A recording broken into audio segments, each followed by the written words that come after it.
Sam Granato, the DREAM Act, your opportunity. The DREAM Act is a perfect example of the immigrants that have come to this country they're born here, they have the opportunity to go to colleges, get a better education. I've met with some of their representatives. I'm fully in favor of the DREAM Act, as are a lot of senators and congressmen on both sides of the aisle. As far as immigration, we have a problem that's been ignored for decades by our federal government. But I would leave that out of the DREAM Act. I believe we'll probably have a question on immigration, and we'll address that then. Thank you. Mr. Lee, your opportunity to speak specifically to the DREAM Act. My understanding of the DREAM Act is that it would provide a tuition benefit, allow illegal immigrants to pay less tuition at state colleges and universities than they would otherwise have to pay, notwithstanding their illegal immigrant status. I don't believe we should be offering any incentive, any benefit to people who come here in violation of our laws. We are a nation of immigrants, and I want it always to be that way. Most of us in this room are either immigrants ourselves or we descend from immigrants.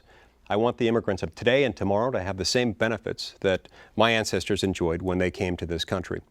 In order for that dream to be realized, we have to keep people coming, but coming through the front door, through the appropriate legal processes. And if that's going to happen, and if we're going to continue to be an immigrant-friendly place, we need to enforce laws, and we need to not be extending benefits to people who violate our laws just for having violated them.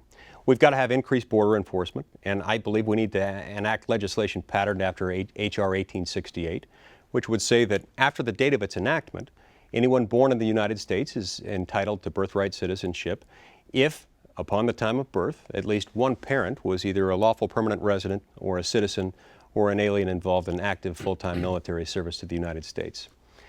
It is the job of Congress to protect our borders and to enact laws that make sense and laws that encourage more immigration and make this an immigrant-friendly country as it always has been. Congress needs to do that, and it needs to enforce our borders. I'm going to exercise a little bit of moderator discretion right now, and I'm going to redirect a question to make sure we do touch on immigration, as you have alluded to. I'm going to give you each 1 minute to respond to this premise. Millions of men and women are in this country right now, living and working, and they are not documented for legal status for being in this country. What do we do with those men and women and their families who are currently working in the United States of America without the benefit of legal citizenship or green card working status? Mr. Bradley, 60 seconds on the subject. Thank you.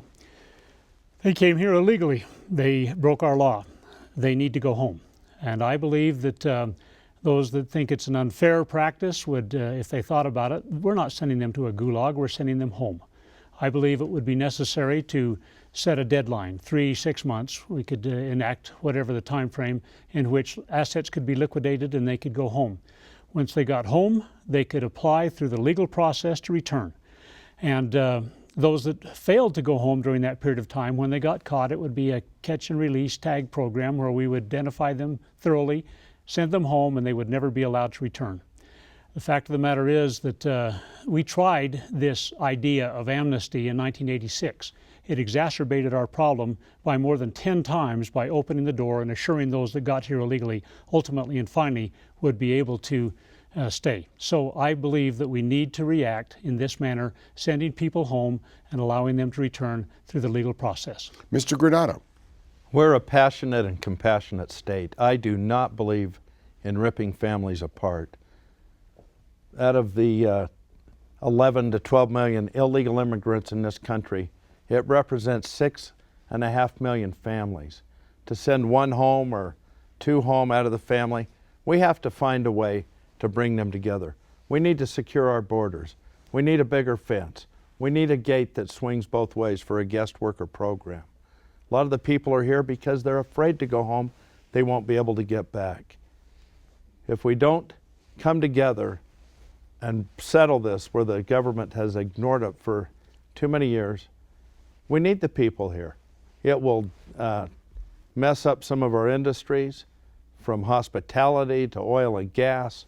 We need workers here to do the jobs that need to be done, and we need to have compassion as we fix this situation. All right, Mr. Lee, your 1 minute opportunity now. Just as there are millions of people who are here in this country as illegal immigrants today, there are millions of people outside of America who want to immigrate lawfully. They've waited their turn in line, they've gone through the appropriate processes, filled out the appropriate paperwork, but they're still waiting their turn. It would be unfair, unwise, and short-sighted simply to say that we're going to give a benefit to people who are here illegally because they violated our laws, while still telling the people patiently waiting in line that they've got to continue to wait because we've got to help those who have broken our laws to begin with. That's why, at the same time that it's not physically possible or desirable, we can't take all these people, round them up, and deport them. It doesn't work. What we can do is start to enforce more faithfully laws that have been on the books for decades, that have told employers, you may not hire a known illegal immigrant, and if you do, there are going to be penalties. If we enforce that more faithfully, those jobs would dry up. When those jobs dried up, people would go home, and they would come back only after going through the appropriate process. We're going to go back to our studio for our next question, and this is going to be on the subject of health care. Mr. Granato, you'll have the first opportunity to respond. The various states are beginning to discover that the recently passed federal health legislation will place an enormous burden on state budgets. In response, the state of Vermont is actively studying the possibility of establishing our nation's first single-payer health care system. Senator Bernie Sanders is attempting to persuade the Obama administration to exempt his state from the requirements of that law. If elected, will you help Senator Sanders give the sovereign state of Vermont a chance to try to find a better health system solution? Why or why not? And Mr. Granato, it'll be your first opportunity. Thank you. As a member of Intermountain Healthcare, I watched with great anticipation the health care bill that we got. We needed a health care reform package. In my own instance, I have a small business. My insurance was $1,500 a month. It's out of whack. Insurance is breaking the backs of small business throughout America. What I enjoyed about this bill was it got rid of pre-existing conditions. I did not appreciate all the backroom deals or the way this was handled. To answer your question, no, I wouldn't help a certain senator reduce his bill for Vermont. We need to figure it out once and for all. We need to work together, both sides of the aisle, and come together with the right consensus that works well for this country. We need health care reform. The package we got is not the right package. They need to put some of it back on the table and help clean it up. But at least it's a start. We're the most industrialized nation in the world, and we lack so much in the health care area. Thank you. Mr. Lee, it's your opportunity, 90 seconds. The way I would help out in this situation is to repeal and defund the implementation of Obamacare. This would enable states to do what states ought to have been able to do in the first place, what states are uniquely equipped to do, which is address this crisis in the way that they deem fit. Now, in some states like Vermont, they might well turn to a single-payer, government-funded, government-run healthcare system. I'm not one of those people who favors that kind of program, but I don't live in Vermont, and I probably never will.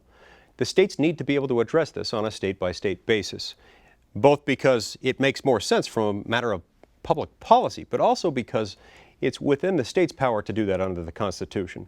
It's not within the power of the federal government to set up such a system, and that's why I think we need to do that. So I applaud the efforts of some members of Congress to look into this and say, let's let the states take a crack at it. All the states need to have the chance to take a crack at it, and that's why I think we should get rid of the legislation to begin with, rather than just exempting out one or two states here or there. That's the focus that we need to have. State governments operate closer to the people. I run into my state legislator all the time at the grocery store. He knows that if he does something I don't like, he's going to hear about it from me. State governments operate closer to the people, they're more responsive to the people, and that's why they have more power, and it's appropriate that we handle it that way.